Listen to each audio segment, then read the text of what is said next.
Hello guys. Welcome to Diablo the Primordial. This video is the continuation video after Rimuru was stingy when it came to money. So if you have not watched it, then please watch it. The link is in the description. So without any further delay, let's start. But before we start, please like, subscribe and press the bell icon so you don't miss the updates. I don't think the money came from the Western countries, but it will be necessary to find out clearly where the money came from. I understand. You are probably correct to think in this way. Soy said and closed his mouth. The only thing left was to find out who was behind it all. Diablo's idea was simple. They were not sure of the size of the enemy forces and the leader. That was all true, but it was clear that it was someone involved with the academy. They should remain calm and slowly apply pressure to this enemy. If they did that, the enemy would reveal itself without a doubt. Diablo came to this conclusion, and now, they would just wait quietly for their departure time. The second day was horrible. Moving as a group was just not ideal. It was a day of realizing this. As predicted, the people who went out fishing came back with miserable results. And of course, we too were unable to accomplish much. As we weren't allowed to stray too far from the eyes of the instructors, the area we could go to look for herbs and seeds was very limited. And these were areas that the other students had already searched on the first day, so it was no surprise that nothing good had come up. If we were allowed to, I would have wanted to go to the west. It was a desert area, so the variety of plants over there would have also been quite different. That made me think that there would be plants suited for cooking spices. In any case, what we were able to get was a little collection of seeds, edible grass and a clump of rock salt. Had we gone near the shore, we might have been able to get some water to make sea salt, but of course, we could not do that. I would have been able to manage it alone, but the exploration team had only advanced 1/4 of the way through the island in a day, and so getting salt from the sea was not a very realistic idea. Had I not realized that the rock was crystallized salt, then we would have had to eat our food without any salt at all? No, that is a lie. The rock salt alone was something that I had secretly prepared. I didn't think you could make anything without salt, and so it was necessary for me to prepare this thing at least. In fact, there was a salt lake to the west, but as we had gone to the same place as yesterday, I could not go over there. And so with no other choice, I had crystallized the salt in the ground when no one was looking, and then I stuck it onto the rocks so no one would think it was strange. And then I pretended to be ignorant of it so that Mondo could discover it. It is a clump of salt. Mondo was overjoyed when he told me.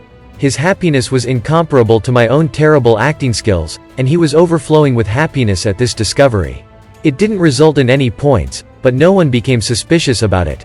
They were all unsurprised, thinking that picking up some rock salt was hardly enough to get you some points. And so that was how I was able to prepare some salt. I returned to the base and started making dinner. Lunch was either rations or whatever you could find in your environment, and so we had searched for seeds and wild berries, but it was not enough. For George and Mondo, it was about the amount, but for me, it was more about quality. It was dry and not sweet. To be honest, they were just bad. And so I had higher hopes for dinner, but we had not been successful. Sadly, I licked the salt and sipped the disgusting grass soup. It seemed like Magnus and a few other students were sticking to their rations.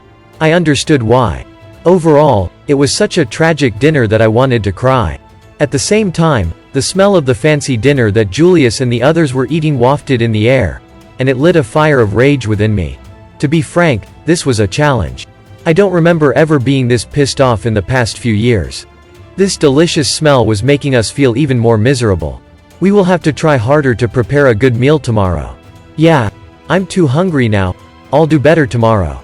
Yes, me too. Perhaps there was something intimidating about the way I had said it because George seemed a little taken aback as he nodded. Mondo was so hungry that he just nodded without really thinking. The two girls were also in agreement, and with that resolve, we split up for the night. And then it was the third day. I had good luck from the morning of that day. The pit that I had made on the first day had trapped a pig-like monster. No, that's a lie. I had worked secretly during the night to find it through magic perception, and then catch it with sticky steel string, and then I led it towards the trap. Today we would eat some good food. It was this hope that forced me to loosen the magic restraints I had put on myself. Caution? What is that? Does it taste good? They say that there are many city people who long to live in the countryside or live off of their own produce in the forest. However, most of them soon realize how inconvenient it is once they try it. I was much the same. My body is hurting because of my muscles and I'm forced to eat horrible food, not only is there no entertainment, but there isn't even a place to take a bath. It had only been 2 days, but I was already feeling my limits. And on this third day, I had decided that I would no longer try to bear any of it. I'm going to stay here today and prepare this guy to be butchered, I declared to my teammates. There was a 200-kilogram boar-like monster in front of me.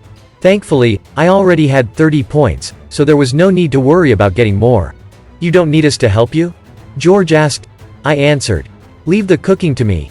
But it would help if you could gather some logs for firewood. Upon hearing this, George readily agreed. He decided to gather wood during the morning and then go out gathering in the afternoon in order to rack up some points. He had likely sensed that I was serious, and thought it better to not get in my way. Now it was just me and one other person left. It was Marcia. She already had enough points, and so I had asked for her help. As you know, I'm not very good at cooking. She seemed worried, but it was no problem.